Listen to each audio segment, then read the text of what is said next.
Hi friends, welcome back to our channel. இன்னைக்கு நம்ம சேனல்ல வெஜிடபிள் ஸ்வீட் கார்ன் பிரியாணி எப்படி பண்றதுன்றத பத்தி பார்க்க போறோம். அதுக்கு ஒரு குக்கர் எடுத்துக்கோங்க. அதுல 1 ல இருந்து 1.5 ஸ்பூன் ஆயில் ஆட் பண்ணிக்கோங்க. 1 ஸ்பூன் நெய் ஆட் பண்ணிக்கோங்க.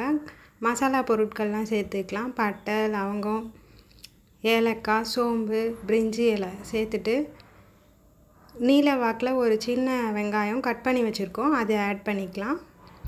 ஆட் பண்ணிவிட்டு ஒரு பச்சை மிளகா கட் பண்ணி வச்சுருக்கோம், அதையும் ஆட் பண்ணிக்கலாம். ஆட் பண்ணி நல்லா வதக்கி விட்டுக்கலாம். வெங்காயம் நல்லா பொன்னிறமாக வதங்குற வரல வதக்கி விட்டுக்கலாம்.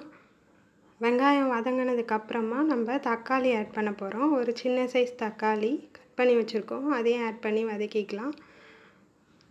தக்காளி சேர்த்ததுக்கப்புறமா நம்ம ஒரு ஸ்பூன் இஞ்சி பூண்டு பேஸ்ட்டு சேர்க்க போகிறோம். முன்னாடியே இஞ்சி பூண்டு பேஸ்ட்டு சேர்த்துட்டா அது அடிப்பிடிக்கும், ஒட்டிடும், தீஞ்ச ஸ்மெல் வரும். தக்காளி சேர்த்துட்டு இஞ்சி பூண்டு பேஸ்ட்டு சேர்த்திங்கன்னா ஒட்டாமல் வரும்.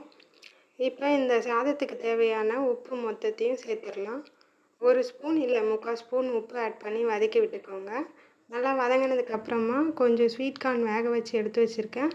அதோட ஒரு கேரட், ஒரு 4 பீன்ஸ் கட் பண்ணி வச்சுருக்கேன், அதையும் ஆட் பண்ணி நல்லா வதக்கி விட்டுக்கலாம். அதே மாதிரி பிரியாணி, மஷ்ரூம் பிரியாணி செய்கிறதுக்கு பதிலாக இந்த மாதிரி ஸ்வீட் கார்ன் ஆட் பண்ணி செஞ்சு கொடுத்தா ஸ்கூல் போகிற குழந்தைங்களுக்கு ரொம்ப பிடிக்கும், நல்லாவும் சாப்பிடுவாங்க.